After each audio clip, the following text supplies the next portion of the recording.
Okay, hey everyone, I'm Keisha White, founder and creative director at White House Branding Studio.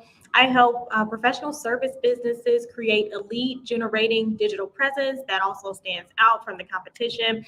If you want some information on working together, you can schedule a complimentary strategy session and we can chat about your business and your goals and what a game plan could look like for you. So, today we're going to talk about one of my absolute favorite topics when it comes to branding. And that topic is going to be positioning. And this is a huge component of brand strategy. And for a little bit of background, so brand strategy is the first step of the process whenever I am doing any brand identity design work for a client. And the reason why is because when you are developing a visual brand, first you need to have just a foundation for it first. So you need to know like what is unique about your business. How do you want your brand to come off to others? What messages do you want to come across through your brand? What's your positioning in the market? This is a huge positioning is a huge part of brand strategy. And that piece ends up being a very, very key component of my design process. Really is the entire foundation, I guess, of my design process. And then for clients, it becomes a key component that helps them in their marketing. So I've had a lot of clients use the information that we uncover during their strategy session. I've had clients take that information and use it in their marketing messaging to help them stand out through their messaging. I've also had them to incorporate it in their website copy to help their website copy be a little more special and unique. So the brand strategy not only informs the design decisions that I make as a designer, but it also informs your marketing strategy as a business because one of the key things that all business owners have to consider now is how do you stand out in the market when just about everything that we all do could be perceived as a commodity. And so that's what positioning does for you. It helps you to really stake your claim in the market and to figure out, okay, well, this is the unique reason why a consumer would want to work with me versus someone else. So that's essentially what positioning is going to do for you. So when I'm talking to clients in their brand strategy session, we do talk about what's special about them, what's unique about them over their competitors. And then when I help them get a little more clarity on it by having those conversations with them in the brand strategy session as we work together. And so, for a little bit about why positioning even matters.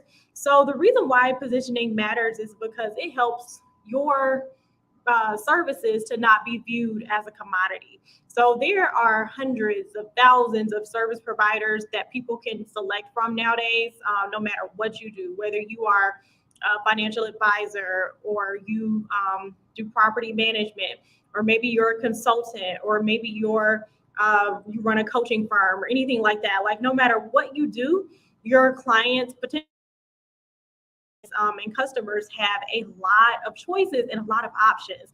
And so this ends up making people sometimes think like, oh gosh, what's going to be so special about me where people want to invest in me over someone else when they have so many options these days. And so the thing that's going to make you shine and make you special and help you attract the right types of clients who really do value what you do and who are really excited about working with you. So that thing is going to be positioning. And that's what I'm going to share three strategies here today on like how to position your business to be unique. And when one of the benefits of doing positioning right is that when you are doing it right, people will literally like go out of their way to do business specifically with you because they see something very, very special with your business that really resonates with them on a deeper level. And this can be done for even the most mundane products or services because for the three strategies, I think I'm going to do a fourth for like a little bonus. But for the four strategies I'm going to share, you'll see that, okay, these are just everyday average things that we all buy every single day, but because of their positioning, they really have set themselves apart and they have made a name for themselves in their little market. So positioning is what you're going to do to resonate with your most desirable buyers. Like that's essentially the meat and potatoes of it. And so there are many different ways that you can decide to position your brand. And I'm going to talk about four of those ways today. And so for the first one, it is called a differentiation strategy. So this strategy involves emphasizing some unique characteristics or attributes of your brand and your brand personality. This could be things that are unique about the way your brand is perceived by others, the kind of attitudes people may have with your brand. Like, are you a brand that is trying to be perceived as rebellious and edgy? Are you trying to be perceived as very quirky and just maybe kind of in a lane of your own, like someone that's quirky, that's blazing their own trail in the world? Or are you trying to be perceived as very unconventional? Are you trying to be perceived as very fun and just very humorous in your brand, and you want it to come across in a very fun and humorous type of personality? So when it comes to the differentiation strategy, that really is kind of more so tied to like almost a personality trait. And I hate to use the word vibe, that's a Gen Z or millennial word, but kind of almost a vibe that you want your brand to give off. Because every brand, when they have been intentional about their branding and when they've done it right, it just is going to give off a certain vibe and a certain type of personality. And that is going to be the thing that's going to draw in the types of people that you really, really want. So I have an example of this, a brand that could be perceived definitely as a everyday, regular type of thing. It's a coffee brand actually, and it's in my local area. I'm based in the Atlanta area. I see Brent saying he's quirky. Yeah, so that could be a way for you to maybe position yourself if you amp that up and kind of highlight that through your messaging. And maybe even through your design. Like, there's quirky decisions we can make as designers to help your brand come off. As we are designing, we can help you allow your quirkiness to shine through the visuals as well. So I have a coffee shop brand I want to share with you that has a very, very unique personality to it. I've actually been here a few times. I love coffee. I'm always out searching for coffee shops in Atlanta. Sometimes I got the coffee right here, right now. But anyway, but this coffee shop is called Pop's Coffee Company. And when we went into this shop, I was like, this is so cool, because once I went in there, basically it's a coffee shop that's themed around bikers. And that is something I have never ever seen before.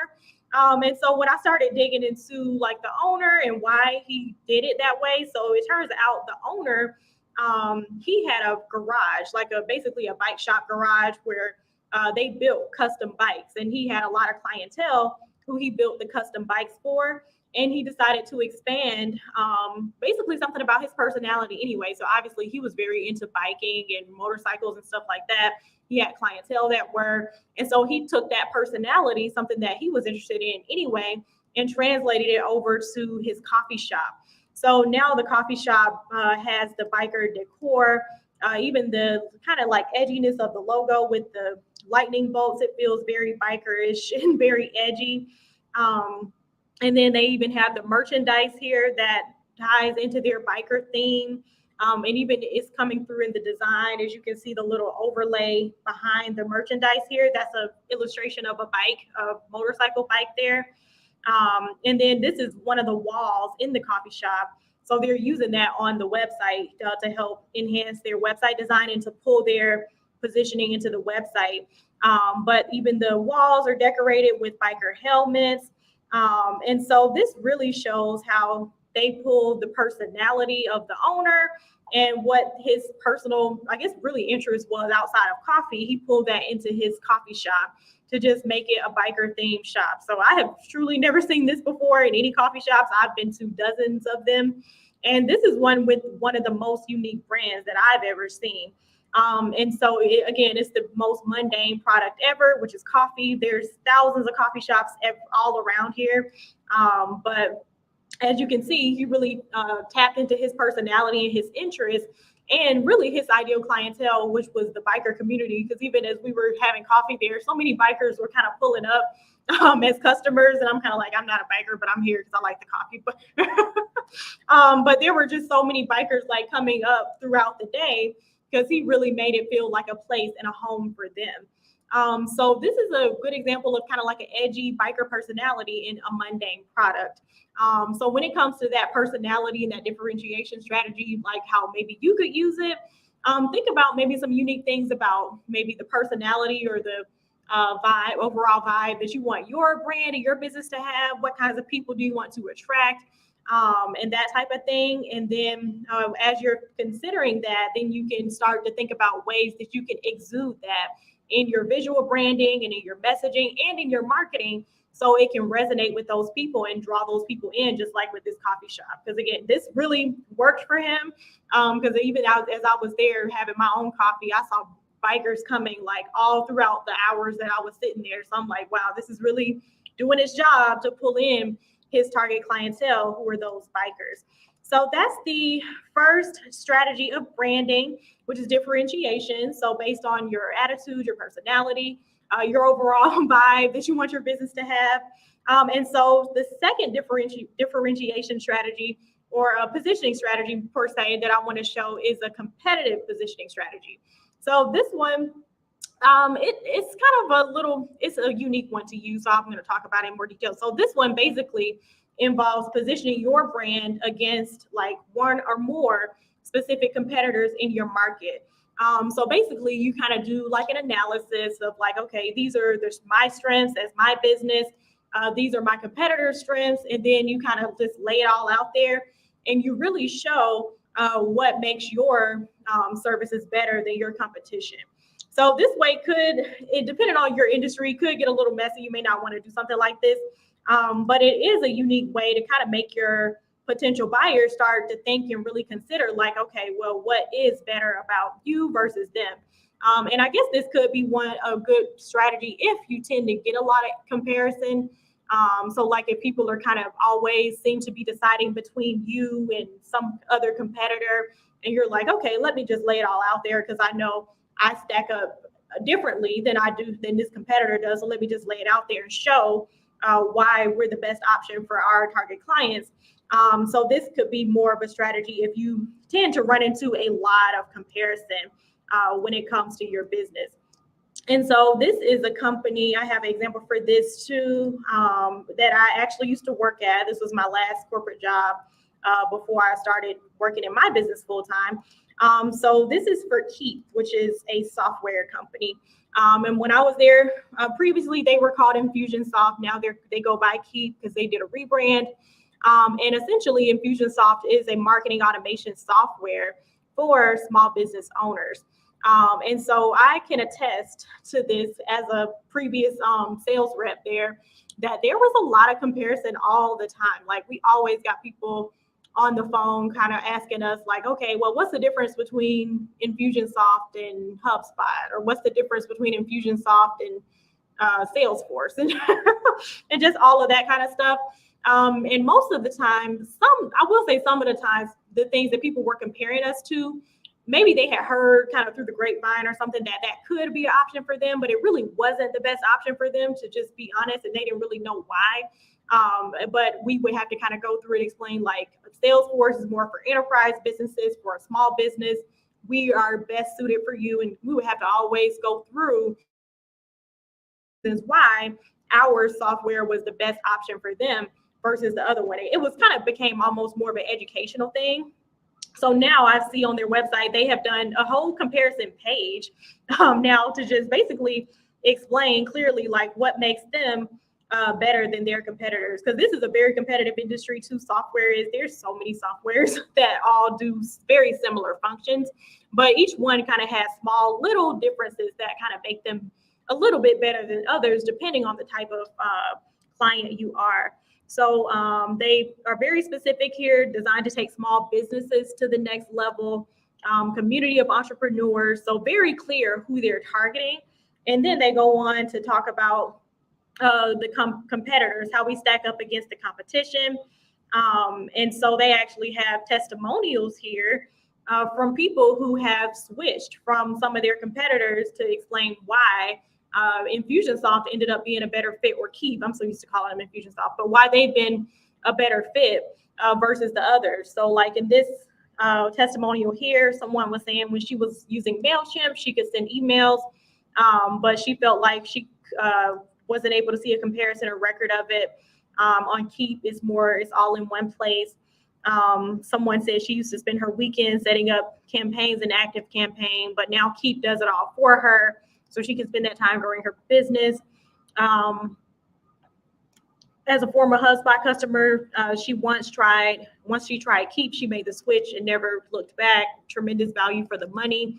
And then they even go on to have comparison side by side. So if you click compare Keep versus MailChimp, then you actually see a stack up of like, okay, these are the difference in features for Keep versus MailChimp. So this is something I definitely used to have to explain to, because I would have to say like, okay, yeah, MailChimp doesn't have CRM, or it doesn't have the client relationship management piece. We have all of that. Like, we would always have to explain this stuff verbally as sales reps on the phone. But now they just have it all laid out here to really show, like, for a small business owner that wants an all-in-one solution, we really are the best solution for you. And here are the exact reasons why. So this is a very good comparison example to show like how you can just, if it's something that's very features heavy, like this type of service or product, is a good way to just show like how your features stack up versus the competitors' features, and why your features are the best for your target clients. Because again, this is all specific to the small business market that they are aiming for, because of course they're not the best solution for everybody, but for the small business market that they want to capture, they are one of the best solutions for that. So they're really trying to show how they're the best solution for that. And then maybe those other competitors, they're the best solution for other types of clients. I see someone asking, Brent here, with this strategy, would you match it to a competitive pricing model? I don't know if I would compare on price, because when you're in branding, the whole point of positioning and branding is to kind of get people to not care about your price, if that makes sense. And it's because when you're doing a good job at positioning your brand and positioning the value that you are going to be bringing to your target clients, then the price almost becomes somewhat irrelevant. Like, it's kind of important of one factor for them, but the biggest factor is going to be like, why, what's the benefit that you're giving them? What's the value? What's the ROI going to be? And when you can really show that and show like, this is the value I'm delivering over the competitor, then kind of the price comparison is not as relevant to when it comes to that. So I honestly wouldn't compare on price as much, unless you're almost comparing. I feel like the co-work space that I'm actually a member at now, to me, they did somewhat of a good job of a price comparison, but the way they did it was unique. So for their example, this is Industrious, where I'm a member at now, and they really sell themselves as an all-in-one co-working solution that includes meeting room hours, snacks, coffee, mailing, like to get your mail for your business at an address. And so they were comparing it to price, because they were saying, yeah, it's an all-in-one solution, and we're not going to charge more and charge all these add-on fees for all those other features that you probably need, but the other places are going to charge you extra for. So to me, that was a good example where they were kind of comparing on price, because it was more like still selling the value of why this one was a bit better, because they were all inclusive price versus the other ones kind of almost tricking you almost to make you think like, okay, yeah, they were trying to compare themselves and pretend like they were cheaper, but they really weren't once you added all the fees in for what Industrious had all inclusive. So to me, that somewhat was a good price thing, but as a service-based business, I honestly would probably just stay away comparing on price. You want to really stick to what's the value, and then what is unique about your brand that's going to really help your brand resonate with your target clients. I would lean more on that side, not the Gathering. Yeah, I actually switched over from the Gathering spot recently, because I got tired of driving downtown, because I'm up in the area, Dunwoody area, so it was too much driving for me. And then I kind of like the meeting room spaces here a little bit better too, for like my videos and stuff. So this is actually my fourth co-work space. I call myself a co-work space tourist. I'm on number 4. I've done WeWork, Rome, Gathering Spot, and now Industrious. We'll see how long I stay here. I pop around a lot. And so our third positioning strategy is called an emotional positioning strategy. So this one, I see a few people do these well, but this one involves positioning a brand based on the emotional benefits that it's going to provide to your target audience. So this is all about how is the brand going to make people feel when they are experiencing the brand, when they experience the services or the product or whatever it is. So this really can be achieved by identifying the emotions that are most relevant to your target market. So like, do your target market, do they want to feel like they're participating in something exclusive, or do they want to feel like they're on vacation, or do they want to feel like it's a luxury experience, or do they want to feel, I don't know, like a sense of safety and security?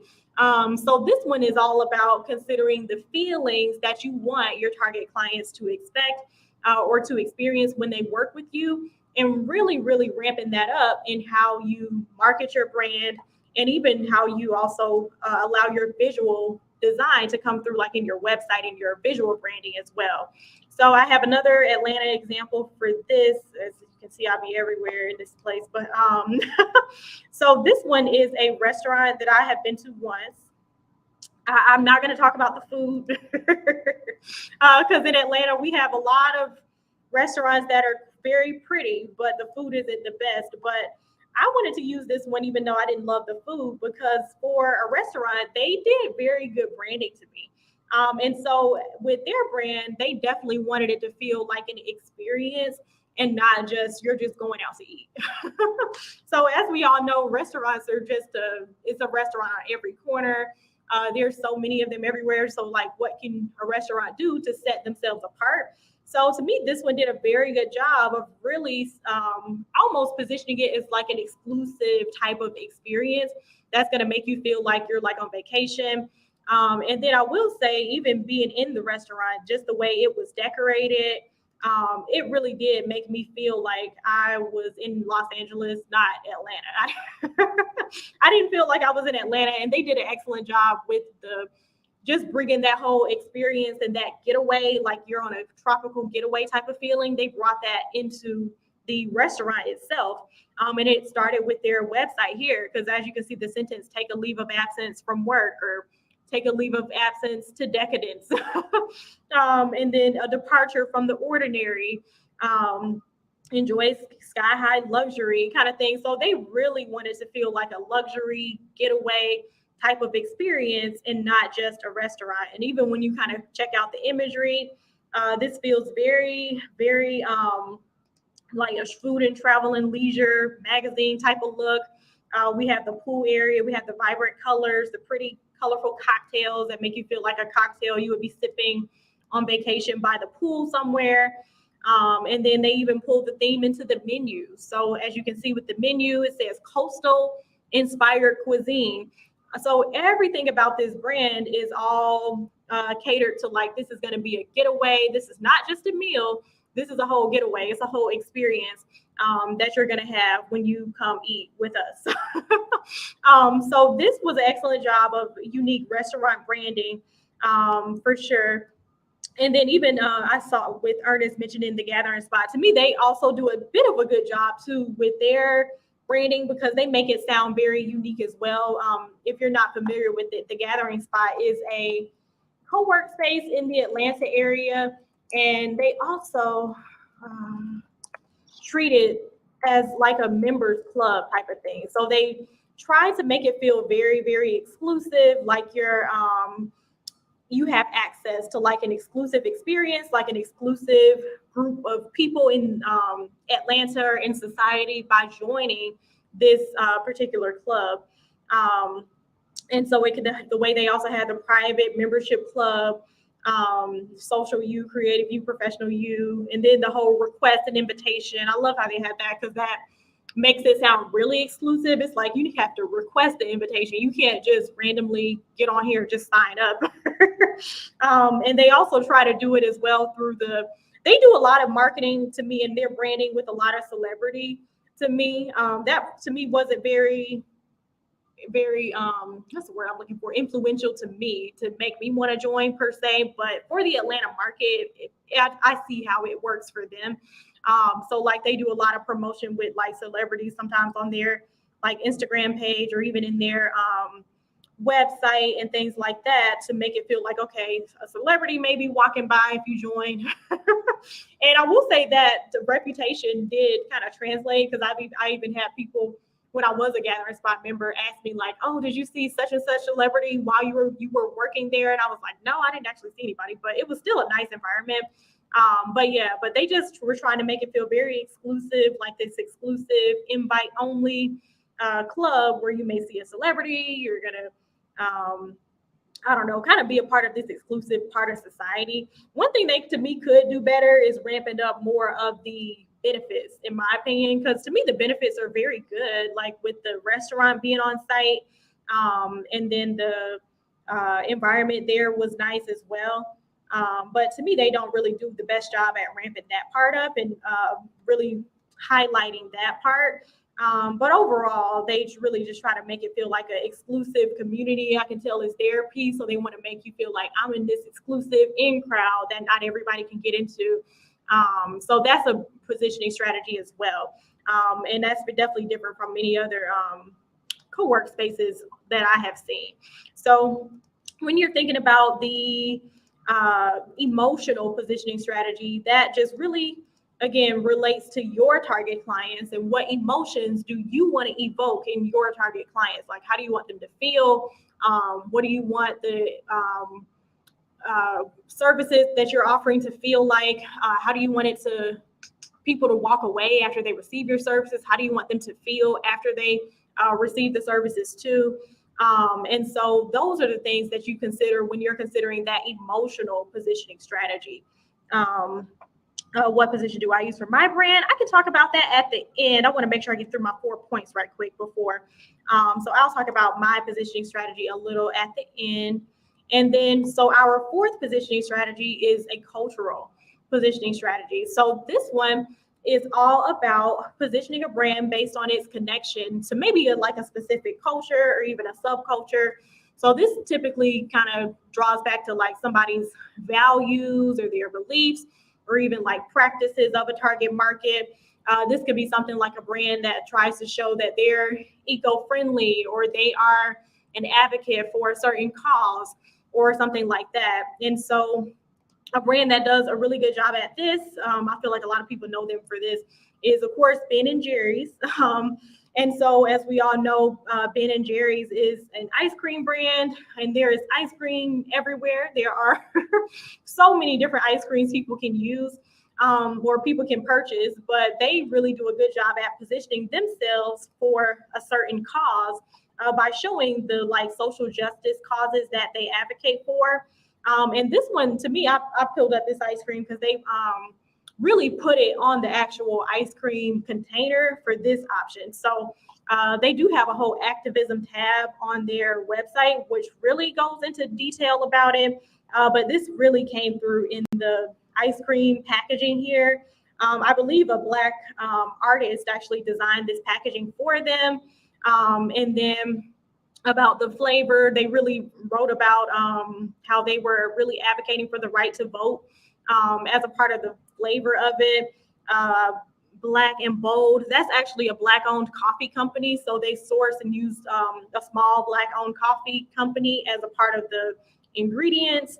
And then they also show off their values too with how they say, okay, the ingredients are cage-free eggs, fair trade, caring dairy, responsible packaging, and then all of that. So they do a very good job because even when you go over to their values and issues they care about, they talk all about the issues they care about and that resonate with them.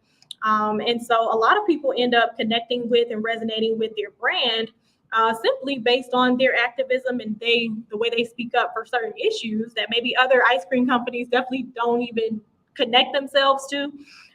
So that's just one way to do it.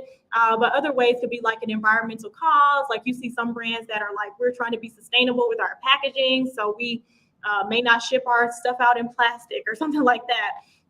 Or it could even be a charitable cause because the way some brands may say like, okay, based on every sale we make, we donate blank percentage to charity at the end of the year, or a percentage of our profits are going to go to a charitable cause at the end of the year. To try to show like how you advocate for certain groups. And you also get back to the community based on what your profits that your business is going to make. So that's always a good way to, when you're considering that, what was that strategy? The cultural positioning strategy. So, so those are our 4. Again, the first one to recap was the differentiation strategy. that kind of more aligns with like what's the vibe or the personality that you want your brand to give off, and what's going to really resonate the most with your ideal target clients. The second one is the competitive positioning strategy that talks about, okay, stacking your brand up against your competitor and really clearly articulating, okay, this is what makes my brand the best option for my target clients versus my competitors' brands. Then the third one is the emotional positioning strategy. So considering how do you want people to feel when they interact with your brand or your business? How do you want them to feel afterwards and that type of thing? And then the final one is the cultural positioning strategy. So like how, what like cause or emotion, excuse me, not emotion, like what cause does your brand connect with? What values, like are there certain cultural values or beliefs that your target market has that you want your brand to connect with and to resonate with? And so really quick, I try to keep these around 30 minutes, but really quick to talk about my brand's positioning strategy.